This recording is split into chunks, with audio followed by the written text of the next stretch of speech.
Hello, everybody, and welcome to the Osu Mania 7-Key World Cup 2019, first World Cup of the year. I am going to be one commentator for today, Toph, joined by Stupid Man for live drawings. How's it going? Hello. Oh, hi. Yeah, I'm doing great. Very early morning, 6 a.m., but definitely worth it. You know, staying up. Gotta get that 7-Key World Cup in. Of course. It's been a while since the last World Cup. At least it's felt like it. The Standard World Cup ended over a month ago. Yeah, I was gonna say, like, the signups for this tournament kind of came a little bit later than normal, but you know, it's definitely all worth it. Yeah, so today we're going to be doing the 7-key drawings. We're going to be getting all of our seedings handled and our groups decided for each of these countries. And then once we are done with this, we'll be going into the group stage Mappool showcase. Yep, and here on screen we've got, the low seed? Yes, I believe these are the low seeds. Let's see if I can name all of them just off the flags alone. I think we got Macau, Argentina, the UK, Denmark, Hong Kong, the Netherlands, Canada, and pretty actually interesting group of countries I think we have here, like Israel. I don't think we've seen a team from Israel since 2015, I want to say. It's been a really long time for sure. I've personally never seen one as far as the World Cups that I have watched. I don't know if they've been active in any of the other game modes, but they certainly aren't too keen when it comes to participating in the 4-key or 7-key World Cups. Yeah, so this is actually something I think new just in general. Like, it's surprising to see a new country participate, but they're in 7-key and not 4-key. That's actually... but I think with that, we're pretty much ready to get in the roll. It's going to be exciting to see which teams get into what. And here we go. First team coming up for Group A is Hong Kong. Actually, kind of an interesting team because I've noticed, I think Opian is a team captain. So actually, their team roster is Opian, SN71163, and Nikoi. I know I've seen Opian play 4-key a lot. I think he was in, I remember him in 2017 4-key. I think he also played for 2018. 2018? Might be wrong about that, but I could double check that. He's the only player on the 7-key Hong Kong team that I recognize, so he definitely has played in. Oh yeah, he's in 2018. He's definitely in 2018 as well. So yeah, no, but him playing 7-key too. So it's gonna be interesting to see it kind of switch up a little bit. I'm definitely excited.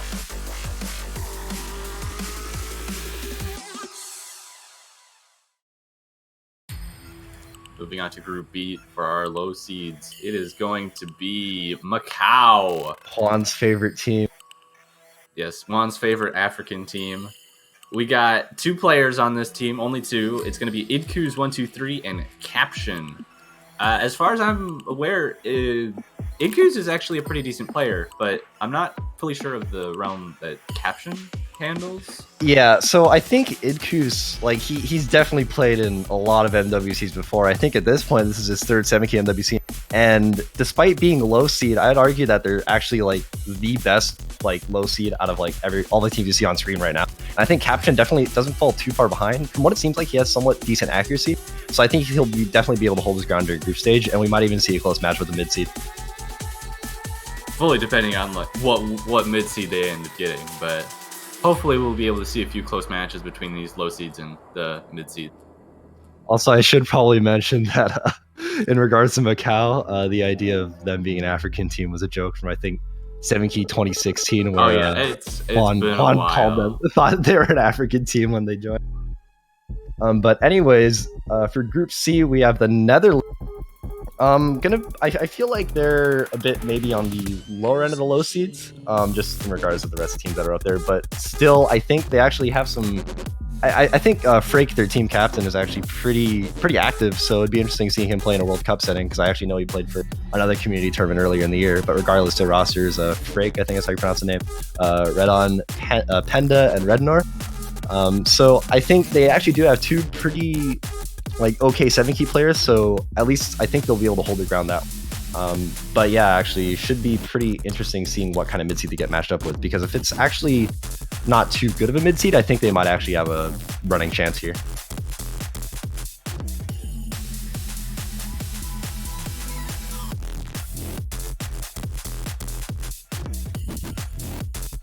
And for Group D, we're going to have the United Kingdom, consisting of team captain Vigatron and then one other player, Lelok. Vigatron is actually quite a well-known player. He's pretty good and also a flashlight main, if that means anyone, or means anything to anyone. But I just remember, I think back in 2016, Vigatron got interviewed for like Osu Weekly. That World Cup, but it's a pretty notable skill. Not a lot of people tend to play flashlight, but Vigatron's definitely a very skilled player. Gonna have to bring up his teammate if they want a chance out of groups. Lelok being noticeably weaker than Vigatron in at least the respects of 7 key, and they're gonna have to hope that Vigatron is enough to carry them through, I think. Yeah, I also do want to say that Lelok does play, I think, another client, so it might be hard for him to adjust to Osimania, but I think if he actually does make that adjustment, we could see UK coming out of group stage. But here in Group E, we've got kind of interesting because I believe last year, I don't want to say they were top seed, but they were pretty close to it, and they've got a completely different roster this year, completely changed up with Sineab, Lelpop, XCVX, and Tagua. I think all of these guys, this is probably their first MWC, so this is going to be completely new ground for Canada, so we'll see what happens. Yeah, definitely not having Dot on the team is an especially big hit, being that he was the tank of accuracy last year. Oh yeah, absolutely. Group F is going to get Argentina, a full roster consisting of Lucas XL, Boss Plays 02, Dual Loader, and Alu. Lucas being the captain, one of the strongest 7 key players in the game in general. Definitely got a strong contender there, but the other 3 players are going to have to hold their own weight in comparison. It's going to be mostly about whether they can find that second player to really round off the team, I think, when it comes to when they're in their matches and hoping to get the points. Yeah, I really do want to highlight Lucas here, though, because he easily has some of the best accuracy in the world. So definitely look out for his scores in group stage, because they really could be enough.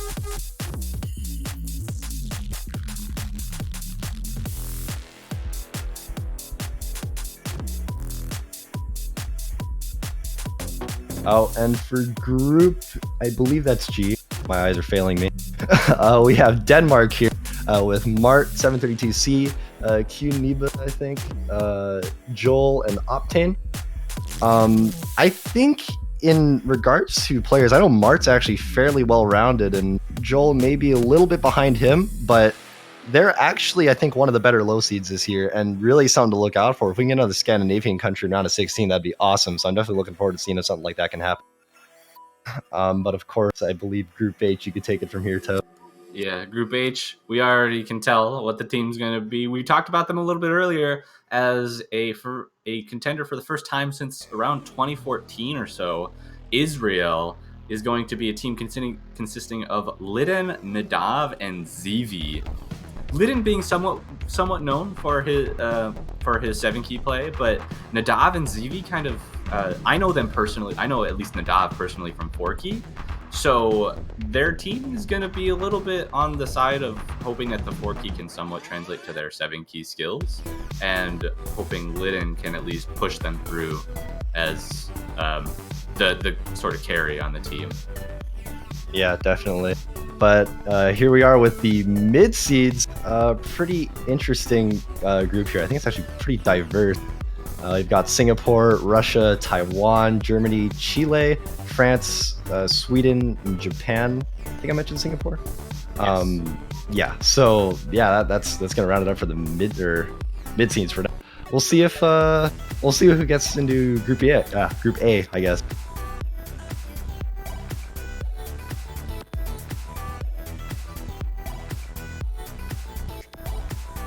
Japan here, that's actually pretty interesting. I think so. Japan, their team is Quicklid 4 and Lenxus, and it's actually pretty similar to what they had last year, which I think was Ozin and Quicklid as the main team.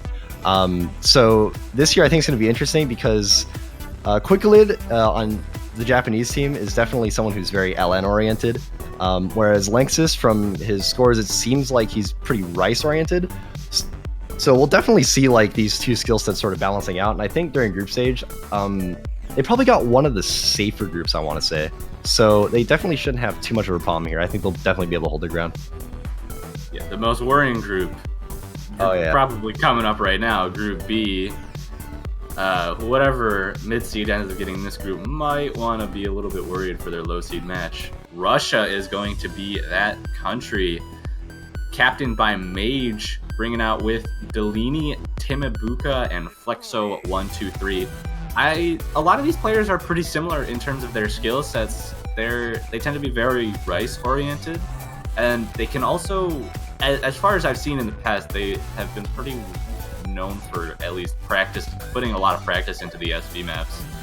So I could see them doing really well at that, but they've got a pretty tough opponent in Macau, so they're going to have to watch out a little bit. Yeah, absolutely. I do still think that Russia should be okay, but I know over the past couple of World Cups, they've had a bit of bad luck in regards to what kind of groups they get, because I know they got the US twice in a row, and that didn't serve too positive for them, especially last year when they ended up being low seed. So hopefully this year they can kind of change that, and we might even see them making it out of group stage, and that'd be really nice to see for them.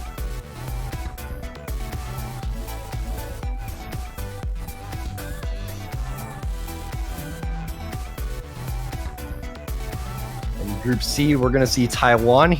Taiwan actually is surprising to see in mid-seed. I think a lot of the times they've been low-seed.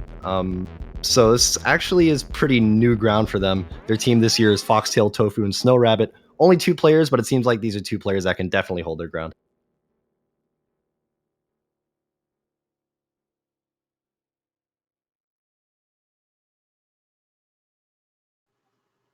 Certainly. Going into Group D to be paired with Great Britain is going to be Germany.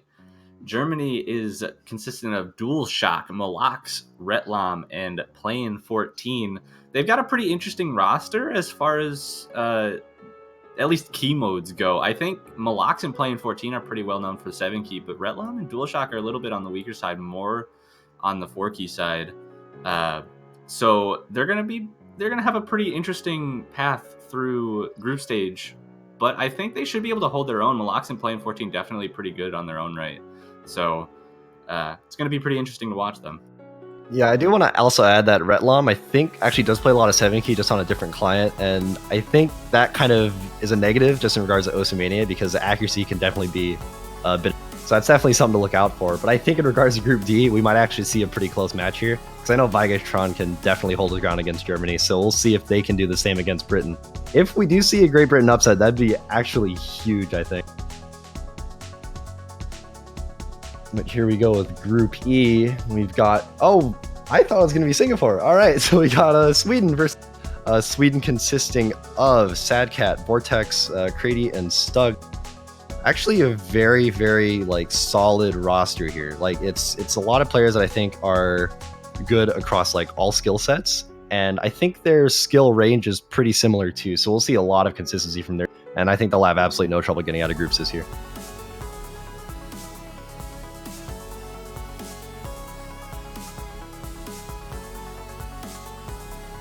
And joining Argentina is going to be France.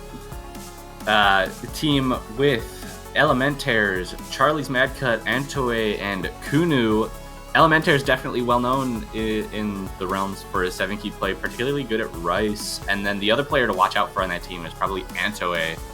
2 pretty strong players in their own right, and definitely going to be able to hold their own on the Rice picks. I'm not sure about their overall ability to handle the long node and SV picks, but they'll definitely be a force to reckon with on everything else. Yeah, I think generally speaking, they should be fine during the group stage, at least against Argentina. I do want to add that Lucas will actually probably outplay the French team, but it just comes down to Argentina's second player. But still, I think France even last year went to tiebreaker with Macau, I want to say. So there's definitely some grounds for, France maybe slipping up at some point. So really be on the lookout for that.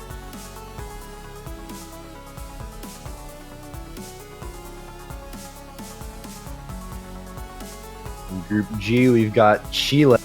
Definitely what I think is the best mid seed in this tournament. We've got Scalum, Matthias, Asagaki, and Seba X.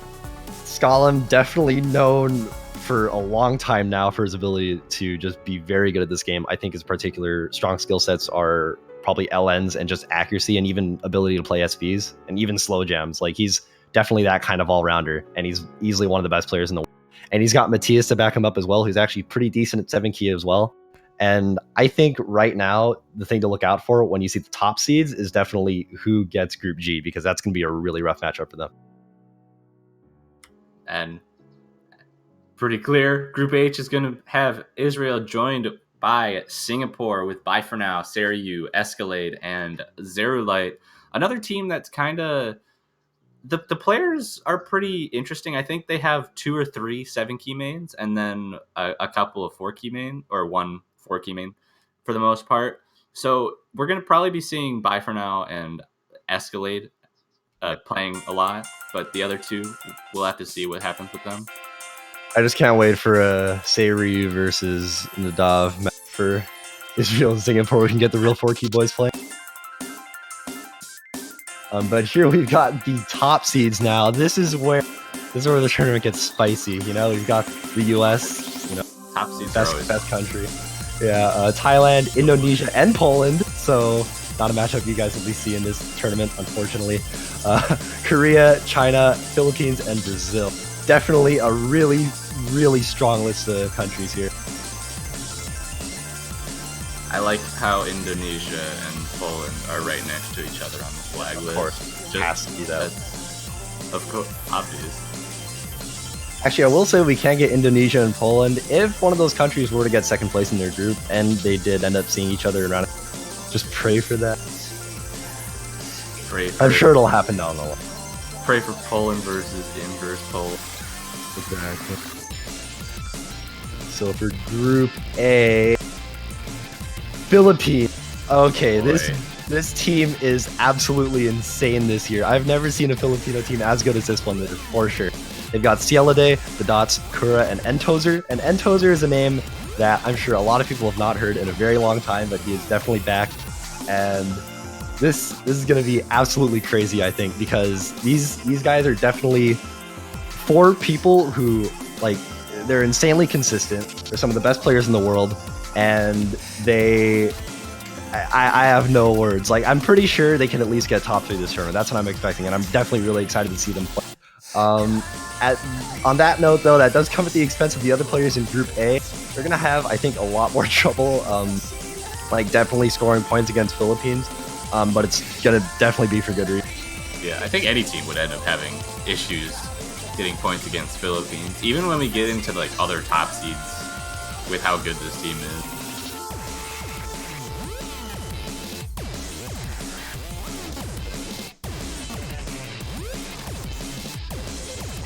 Joining as the top seed in Group B is going to be the United States. Russia getting it again. 3 years in a row. Yeah, 3 years in a row for 7 years. We got Russia in our group. All right. Well, I'm not on the team this year, so you can go ahead. Yeah. Okay. I gotta say, like, okay, I'm just kind of baffled. We got Russia 3. Anyways, this is rigged, dude. Yeah, this is definitely rigged. You know. Okay. I think at some point, Poland and reverse Poland's gonna. It just has to. It's like, it's fake. But anyways, the United States team: Squishy, me, Gekido, and I don't want to alternator. I'm not gonna say his name. Yeah. Anyways, definitely a very strong team. Actually, I don't know if I should really cover myself. It seems like selfish almost. Anyways, we have a good team this year. I think you'll be excited to see us play. That's all I really have to say. We've got good SV players too, so we got the grounds covered. I think we'll be good.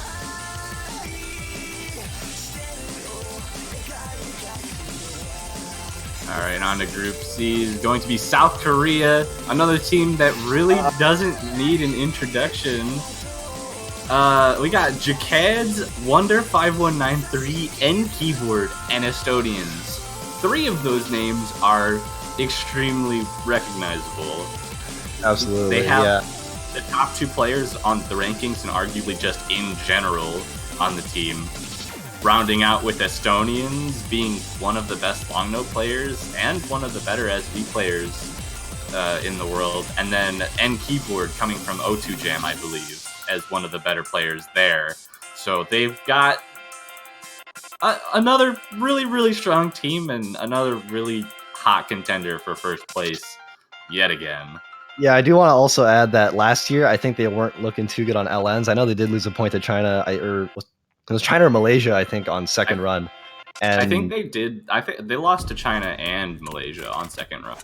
Yeah, so I think this year, though, because they've got all grounds covered for LN, so this is going to be a team that's probably, I'd say, arguably even better than what they had last year, which is saying a lot. It's going to be crazy to see them play. Yeah.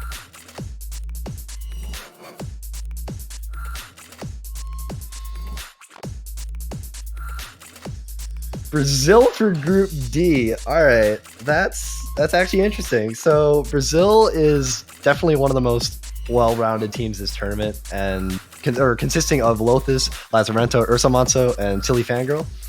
Definitely like a team that's going to be very consistent. I'd say all the way up to semifinals. We might see them struggle a little bit in finals, but regardless, this is group stage, and the group they've got is definitely something they can handle. I think they'll do just fine. In regards to Group D, I definitely want to point out this game against Britain and Germany, because that's definitely going to be something that's going to be close.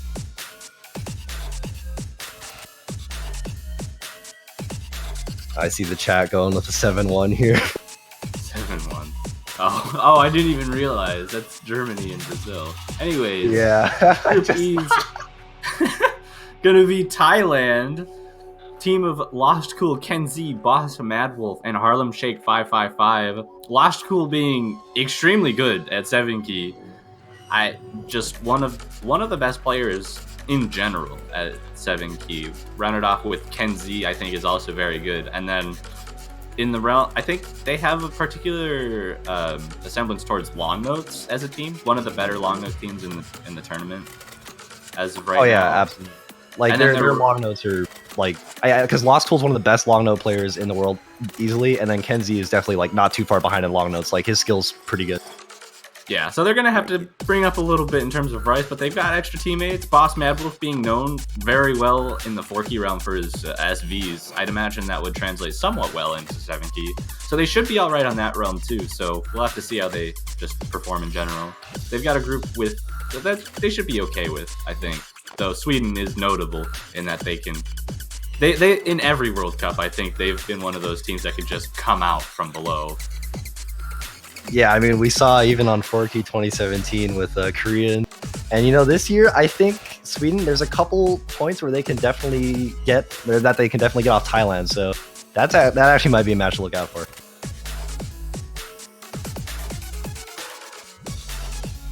But here in Group F, we've got Indonesia. This is actually a pretty interesting group, I feel, because Indonesia, I think they have probably some of the better LNs this tournament, and that's actually a skill set that France probably struggles on. So this could be a pretty, I think that match could go both ways between Indonesia and France, but regardless, Indonesia made up of Snowdrop, who I think used to go by Kale. I don't know how to really pronounce that correctly. Exif, Neo, and Hidea022. I know Exif and Neo are very, very, very strong at LN. Definitely two players that you really have to look out for, especially in final stage if they make it that far. But regardless, for group stage, I'm sure they can definitely hold their ground too. It seems like those guys have pretty decent accuracy, and they could definitely show a good match against France. 2 groups left. Who's going to be joining Chile and Denmark in Group G? It's going to be China. They're very much one of the best 7-key teams. I think they've got a strong case for top 3 this year, as they usually do in these 7-key tournaments, with Satori, Zhengfan, Wilden Chan, and QX0407. They've got the late game covered. They've got long notes. They got Rice and everything. Their early game is a little bit on the weaker side, with their accuracy just being a little bit lackluster, I suppose, if you can say that about China. But it's really hard to tell, I think, in regards to China, because they have Wilden Chan, who's pretty decent with accuracy. I think Satori's not too far off as well. But I know QX's accuracy is a little bit lacking at times. Songfan, almost the same on Rice picks, although I think that's just a weaker skill set of his in general. So it's going to be interesting to see how they play. But with Scalum on Chile and him maybe being able to outplay the Chinese accuracy, this could be close. But regardless, the last team we have here for Group H, Poland, unfortunately not joining Chile like I think some of the people would have liked to happen. But regardless, Poland, very interesting coming in at top seed this year with a team of CTEX, Hudanam, the Dark Dragon, and Benzoparine. This is easily Poland's best 7-key team that they've had, just with Hudanam and the Dark Dragon alone. Those two players definitely good all-rounders, and I know the Dark Dragon especially excels at LNs. This is definitely going to be something to look out for, and I think they'll be able to hold their ground against Singapore. And I think the later they progress into the tournament, the more they'll be able to shine. So overall, these are the groups for the 7Q MWC of 2019. Pretty interesting overall. I think there's a lot of groups that'll actually supply really good games here.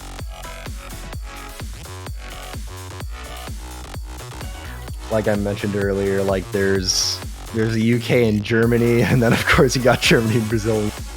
USA and Russia again for the 3rd year in a row.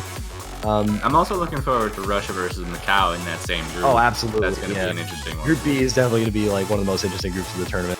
Totally not because we're in. But not biased.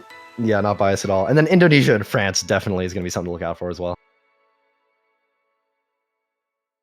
But yeah, like I said, overall, pretty good groups. I think we'll be shortly moving into the group stage map.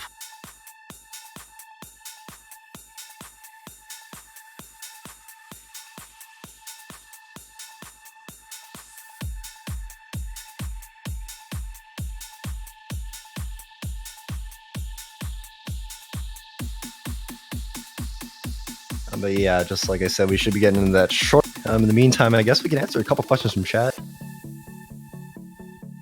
Yeah, anything about the tournament, anything about us, just ask away. Stupid man recording, indeed. Yeah, I guess I did do an ASMR a little bit.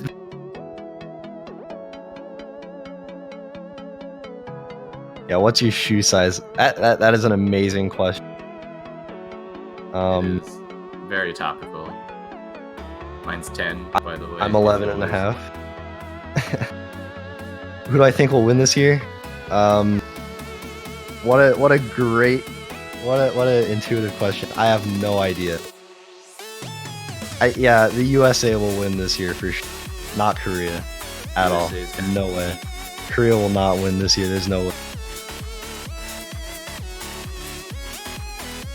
Oh, Arkwin's not playing for Philippines? Yeah, so originally, because Arkwin, I mean, he's played in pretty much every single MWC up till now, and it's just crazy that I think this year's team, they actually have 4 players that just outplay Arkwin, which is almost unheard of, but that's just genuinely how good the Philippines is this year.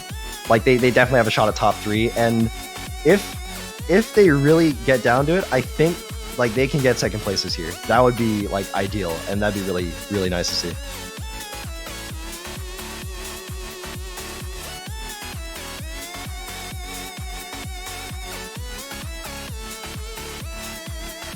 Anyways, I think we're about ready to get into group stage. Yes, we I'll are. let you take this first match. Open it up with Kuranainagi Tabibito Otenba Koimusume, a chart by Paperlen, and it is the Paperlen's 7-key hard difficulty. It's coming in at OD8, HP8, 140 BPM, almost 3 minutes in length, with a star rating of 3.31 stars, and this is going to be one of the easiest Rice picks in the pool, I believe. Going to be focusing around consistency, chords, and just general, I guess. I don't know. I don't really want to call it Rice. I don't know what else to call it though. I mean, it pretty much is Rice, or just regular notes. There's the normal notes thing, I guess you can call it, but Rice just fits it. But yeah, I mean, this is mostly just a consistency-oriented pick. Definitely going to be one of the easiest. There's a couple of patterns in here I think that might throw people off, but that shouldn't be too bad, I think, for most players in this tournament. Yeah, There's one particular one that's a little bit awkward with some long no play, but like you said, it's a group stage. It's not too bad, so most of the players should be able to handle the pattern regardless. I think this only comes in at about... Actually, no, this does come in at just under 3 minutes at 2 minutes and 52 seconds, so definitely playing into that consistency aspect there. I think last year the consistency pick was about 2 minutes. Actually, it might even have been like 1.5. It was very short, so I think this year they've definitely taken that step up and really enforced that consistency. Yeah. Oh yeah, there's that weird pattern. Like I said, not too bad, but definitely can throw people off if they're not ready for something like that kind of LN pattern. I believe last year's consistency choice was Loving Trip. Which was Loving Trip. Yeah, so I think the only thing that might really trip players up here would be those LNs. So besides that, this is mostly just a ratio specific chart. Like you really need to get that Rainbow 300 normal 300 ratio down like stat, and that's just how you're going to be able to score on. Really just going to be a ratio war. If you don't have the ratio to compete against the team you're up against, you're not going to be able to do this. You'd have to hope for misses at that point. And on a chart this simple, I don't see that kind of thing happening, especially to an upper echelon.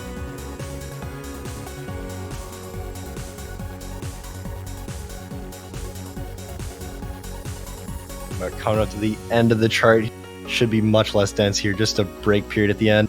And I think by now it would have definitely been decided who'd won this charter. Yeah, hopefully. These slower sections like this ending and the intro can be a little bit awkward to get accuracy on, so I hope no one ends up messing up at these points, getting 200s. Because given that this is pretty much fully a ratio contest, any 200s that you get because of these like ending sections might actually decide what happens. Oh yeah, definitely. And any 200 counts. Any 200 like whatsoever. But anyways, we should be getting into map Summer in Kagome by Surf285, featured in my tournament from just under a year ago. Definitely the LN density pick of this pool. I would say a bit easier than what I think was supposed to be the equivalent of last year, which is Kikoi Masuka. So this is a bit faster, but I think the ability to play it is much easier. So this is coming in at OD8 and HP8, which I think is important for the releases because it might make that a bit tougher. But other than that, this is mostly a finger independence oriented chart, which means you just need to, have that cognitive ability to make sure like when to release, when to time things correctly. And I think even just now we saw the person sent this replay, I think it was a Cryolian, just get a couple 200s there on a little tricky pattern, and even one there as well. So it can be just a little bit difficult for those who aren't really used to LN releases or just kind of LNs in general. So really like this can go, I think, both ways, because there's a lot of LN players who are good at specifically like dense LN patterns and not the easier, more basic things that you might see like this chart. So you could see potentially, quote unquote worse players do much better than seasoned vets of LN. Yeah, it comes to reason that when LNs get this light, it becomes harder, like to some extent harder to really read and handle than just like maybe full inverse, because you don't really have to keep yourself paying attention to the releases too much when it comes to that. But in this case, you have to make sure you know when the releases are coming, or you're just going to be missing and releasing at times that you're not supposed to. Yeah, absolutely. And I do want to point out there's a comment said that this was not an LN release chart. And while I do agree there to an extent, this is on OD8, so the releases are definitely more amplified. It's a lot harder to get the timing, and that's what makes releases so hard in this chart. Indeed. But moving on to pick number 3, we're going to have Deer, a map by Nivrad, the hard difficulty. This is going to be the main density pick of the pool. It's coming in about 3.6 stars, but only 2 minutes long, so it's not too much in the realm of consistency. We just saw a little bit of a small jack pattern, and those seem to come up every now and again, so it's not just like full chord streaming or anything like that, as you can already tell that we're not really going into that, but there are some notable sections of, I guess, chord stream bursts, if you might call it that, where you just have to make sure that you can read through this kind of density. But this is just group stage. Most of the people that are playing in this tournament are going to be able to read through dense chord stream like this, especially when it's this slow, coming in at only 120 BPM. Yeah, I'd argue that this might be an accuracy pick for a lot of, but definitely I think a lot of the low seeds might have a little bit of trouble like maintaining like perfect accuracy on this. So that would be something to look out for here. I also do want to mention that some of the grace note patterns that we might have seen like just there, it kind of makes this chart a bit more what seems to be like technically oriented. So I think some players that actually do better with more technical charts might actually enjoy this pick a lot. Yeah, and I mentioned that there are a couple of jacks, but this is slow enough that a lot of the higher end players would be able to play this as just a straight jack chart, even though it doesn't quite look like you would play it like that. And a lot of people are going to be relying on that to get as high of accuracy as possible. And in that realm, this could definitely start to hold up on your stamina. But that comes down to a choice of whether you want to endure that kind of stamina for the 2 minutes that goes on, or if you want to sacrifice a little bit of accuracy in favor of not having to hold on to it. But with that, we're coming up on the end of this pick. Fairly consistent all around, so definitely something to look out for if you're that kind of. But moving into pick number 4, coming in at 1 minute and 54 seconds, OD9 HP. We have Ververg from Kamikaze, and this is going to be the mixed pick for the pool, slowly branching into accuracy and consistency. But the fact that this is OD9 does make it a lot harder in that aspect. So definitely something to look out for, especially with the LM. I believe there is 1 or 2 sections in this chart that might be a little bit hard to time or a little bit harder to keep. And that's when the density really spikes in the chart, so that's definitely something to look out for. But for the most part, it's the same sort of LMs with the rice near it. Yeah, just in general, pretty straightforward mixed consistency pick, but it's not too long either, so you don't even have to keep that sort of consistency going for too long. It's only 2 minutes. Just like the previous map, you can choose to focus on getting accuracy and possibly losing stamina, but I don't think that is as much of an issue as it would have been on the previous one.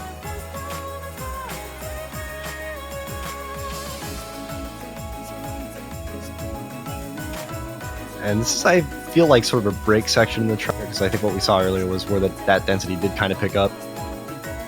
Yeah, and when those LNs do come in, it's notable that this chart is OD9, so that might be a little bit worth looking into and being more careful about your accuracy when it comes to the long note section. Though most of them are pretty intuitive releases, so it shouldn't be too big of a deal.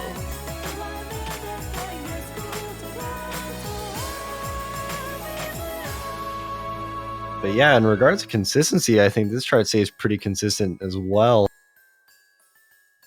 Definitely a pretty decent pick here, I'd feel, at least for the mixed category.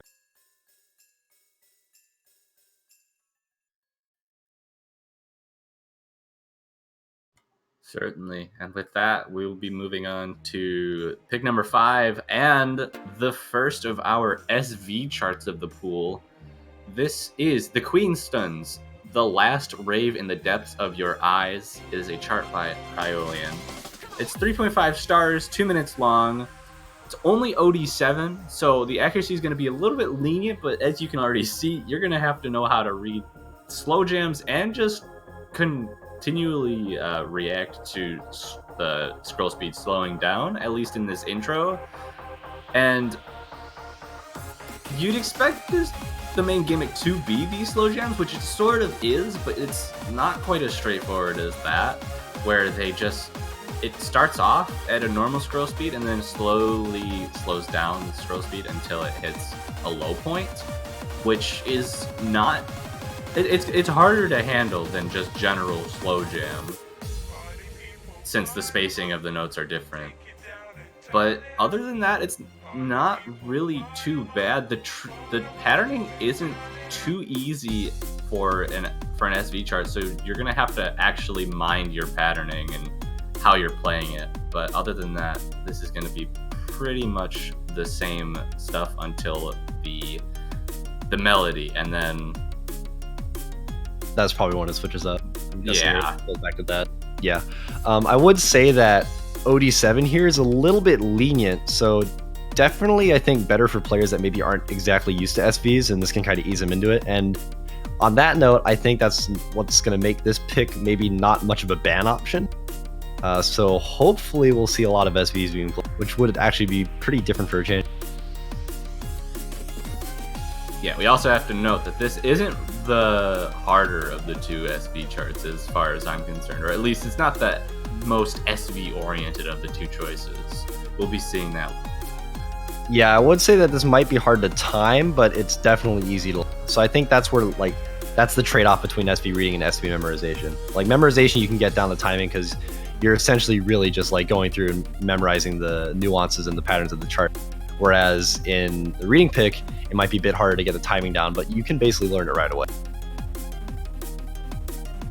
And here we do have those kind of, I believe, I want to say, is this actually a slow jam, or is it, because I think it speeds up a little bit? And yeah, it's doing the same thing it was in the intro, where it starts out at a normal scroll speed, or maybe slightly faster, and then slows down. Well, it's doing that same thing here too, just with some slightly harder patterns to get accuracy on being these gallops. So yeah, it's essentially that same pattern, just like your ability to like play through it just with different patterns, like physical patterns on the screen. Oh, and there's an SV. That's a trap right there. Yeah. That reminds me of what's it called? Egg of Life from 2017. Oh yeah, where it absolutely. just slows down. I saw people break so much on that. I think I might have. I mean, you carried me on that chart, so that's definitely something to look at. Yeah. Definitely going to be a point of interest when the teams are playing this chart. See if teams really make sure they know this. But I feel like that's going to be the point of no return. If you end up missing that, and the other team doesn't end up missing that, I think that's pretty telling about what team is going to be more prepared or more ready for that chart. Yep. Well, I believe we're up with pick number 6 now. A map by Do Not Mess, or actually Maxis, I should add. This is Ouroboros, Twin Stroke of the End. It's a very interesting title. Coming in at OD7 HP8 with 188 BPM, which is actually fairly fast. But this will be the LN stream / release pick. So definitely streams in the sense that this chart is fast.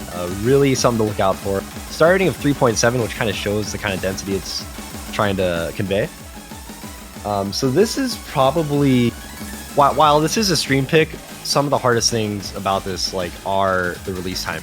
Even despite being on OD7, it there on those streams right there, that's easily where someone can just mess up their timing right away. And if the team isn't exactly adept with LNs, it could be something that gives them trouble. But already, I'm actually liking the density of this chart. It does feel like something that's a little bit harder than the rest of the pool, and it's definitely designed to give those veteran players something comfortable to choose, and really will challenge most of the players. Yeah, also notable in this, at least as far as I've been noticing, it changes from 1/4 snaps to 1/3 snaps a lot. So that's gonna be a point of interest as far as accuracy goes. Because you can see right here that it's 1/3, but then it'll transition into 1/4 streams, like right here. So being able to hold your ground on switching between the two snaps is going to be an important point of whether you're going to be able to play this chart properly and get good accuracy. Yeah, definitely. And I will say I think OD7 really does help out with that, and it's actually good that this chart is on OD7 because I think it makes the timing much. But even then, we do see a 200 being dropped there. I do want to say, though, at least for me personally, I would have a much better time on this than Summer of Kagame, for example. Something fast-paced like this, and this feels a lot more fluid to me, at least as a player. So I think a lot of, or maybe not a lot, but some other players might think the same, and this might actually be a pretty decent fit for the group stage pool. So I definitely support this pick.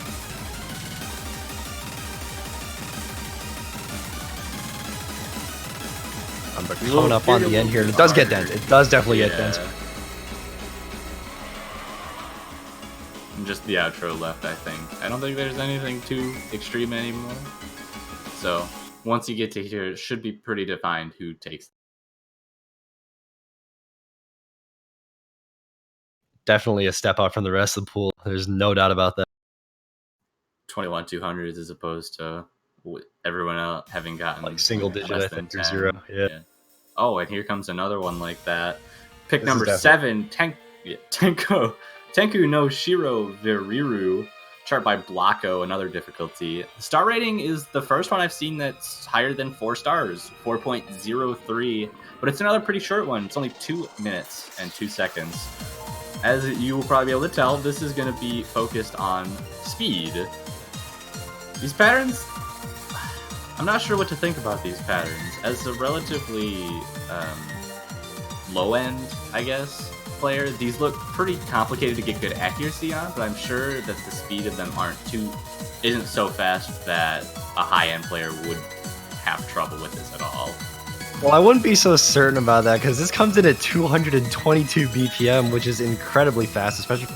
And plus on OD8, this is definitely gonna be hard to time. Like, I think we actually did see Spoon Guy, who's playing this replay right now, rush one of the stairs there, and that's really gonna happen a lot, especially with those patterns there. That's gonna be pretty rough to time. So definitely also a step up in the rice category for this pool, and pretty interesting to see. I think like speed is sort of underrepresented in 7 key in general, and oh man, those bursts there. This is going to be a rough pick for a lot of players. But yeah, like I was saying, speed is a bit underrepresented in 7 key in general, so it's going to be interesting to see how they kind of play that out for the rest of the tournament, and this is quite a brutal start. Oh, geez. And I was waiting for those stairs. Definitely the climax of the... Every chart I've seen of this really emphasizes on. And then after this break, I think it actually gets slightly denser, so this ending is going to be pretty interesting to watch out for. Shouldn't be too much worse. Oh, what? Okay. It actually does get denser. There's a lot of... yeah. I think earlier it was just strictly single streams, but now we got a couple chords sprinkled here or there. Yeah. For some people, the chords might actually help them read. At least in my case, it does help me read the patterns to a certain extent, though the physical ability of the players to hit them might not be changed in any way. But yeah, I'm starting to get an idea of how the showcase is going. Like, it starts off easy, and then slowly and slowly and slowly it gets a little... but regardless, pick number 8. Spika. I have never pronounced this, like, comfortably in my life. But anyways, this is Amy's 7 key hard, I guess. Yeah, that works. All right. Coming in at OD 7.2, which is, I think, well, actually... How many decimal value OD values have we seen? I think it's just this. It's just this one, yeah. Oh, and I guess a tiebreaker as well, but we'll get to that later. Coming in at 3 minutes and 32 seconds, though, probably the longest pick of the pool, I want to say. Aside from the tiebreaker, I think it is. Yeah, so this is going to be like the strictly mixed pick. Nothing in relation to, I think last was sort of consistency. This is going to be the more density-oriented mixed pick. Probably for good reason. There's a lot more dense like LN usage here, and so I think there's a lot more ways for people to mess up.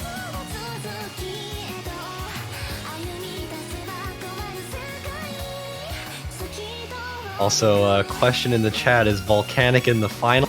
I really hope not. That would be a terrible pick, like absolutely terrible pick. I love chord streaming for 5 minutes straight. And I love Jags. They're my 2 favorite patterns. Also, there's another pretty good question in chat. Is this going to be like there's a reason in 4 key it's so like chill and easy that nobody's going to pick it? And while this could be the same, I think this is a little bit more dense than the rest of the pool, that it's still engaging enough that it's actually going to be like a pretty...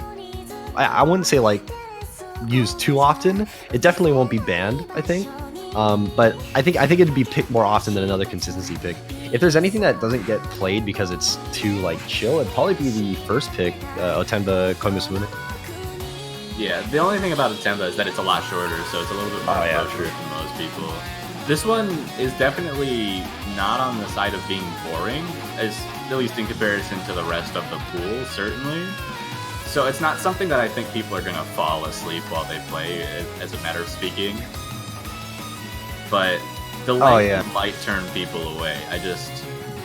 Yeah, usually length does turn a lot of people away from tournament. Yeah, given it's only 3.5 minutes though, so it's not too bad in terms of length either. So it's still approachable to a certain extent.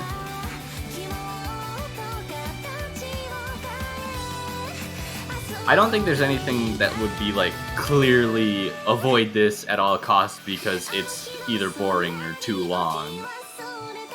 Even though this would probably be the closest candidate to being that. Yeah, I think it was like, because normally a lot of these super long charts would just be really like slow, just really slow. Yeah, I mean like even like 150 or 140 BPM, but this is like 180 and it's still pretty dense and maintains it for a lot of the charts. So this is a pretty decent pick for that kind of consistency. And you know, like I mentioned earlier, the consistency mix pick has already been used. This is the mixed density pick and it's this long. So definitely going to be engaging now.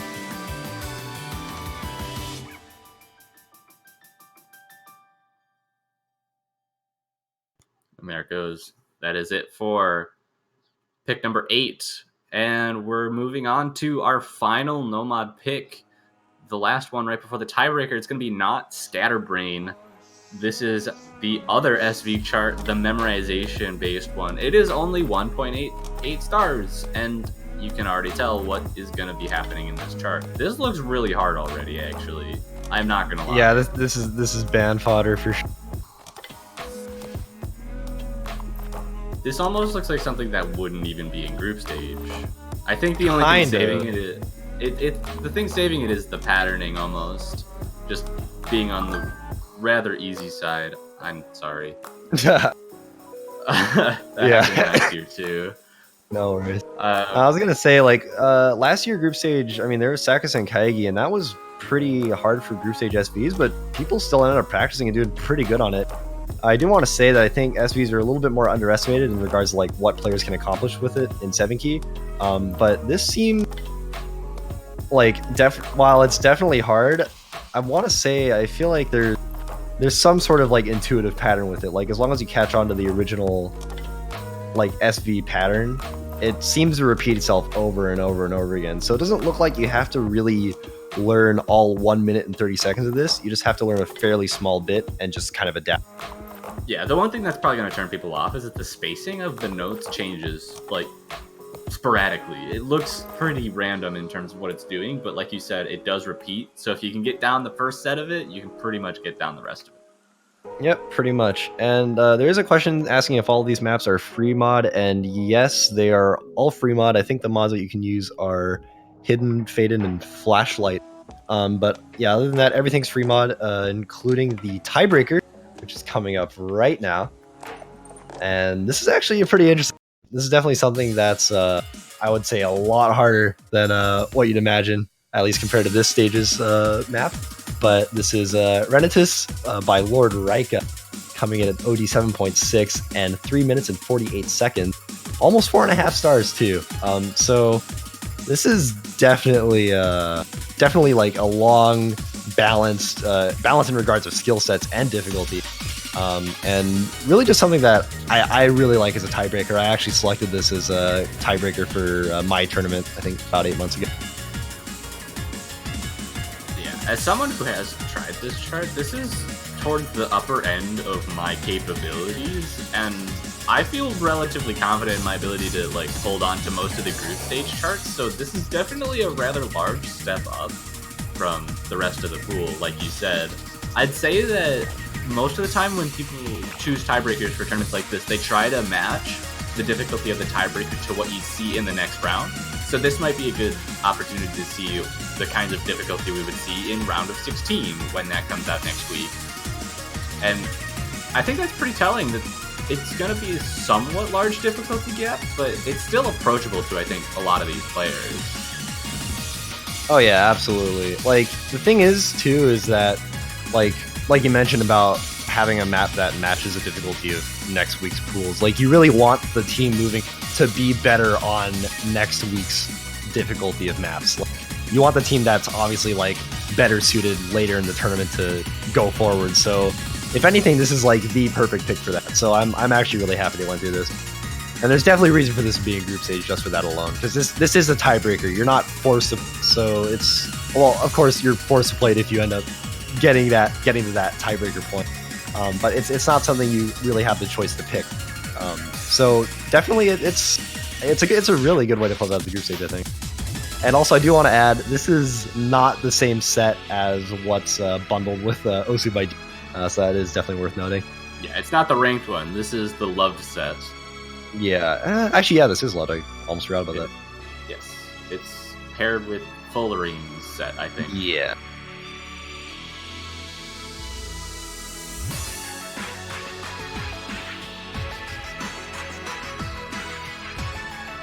I do want to say the ending sort of picks up with density as well, but right now we definitely have the break. Yeah, break with some slow jam if anyone's uncomfortable with that, but it's relatively easy to read and a lot less dense, certainly. So I think people should be able to pick up on that pretty well. But here we go, going into the ending now.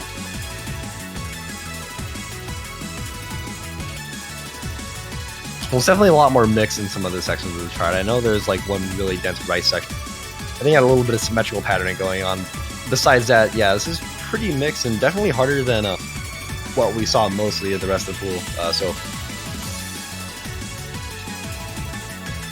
Here's a bit of a denser rice section that you were talking about. So covers all the ground that it really needs to, and holds on with being more difficult than pretty much all of the charts in the pool. Something that there are actually a lot of groups that I think are going to want to practice this. Like we've said before, a group like, I think Group D it was, the one with Brazil and Germany and UK.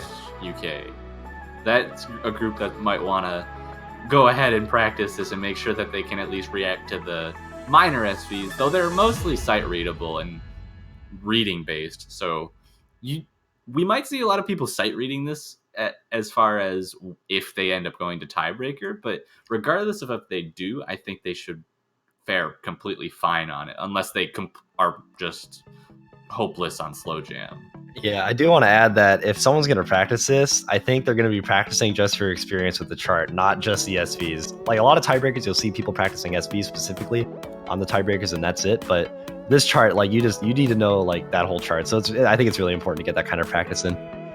But regardless, that'll be it for the live drawings and the group stage map pools. Definitely check out the wiki if you haven't. It's got all the information on the team if you've missed that. Should be having some official posting of the groups pretty soon, or at least down the line. And of course, next week we'll be having group stage, ending it off with the round of 16 map pool reveal. I don't think there's anything else to add right now. Once again, we got the seeds on screen. Anything else you want to add to? Not particularly. I think that covers it. All right. Well, I think that'll do it for us. Thank you so much for joining us for the opening of the 7Q World Cup for 2019. Definitely looking forward to a lot of the matches next week. Really going to be exciting. And yeah, I think that'll do it.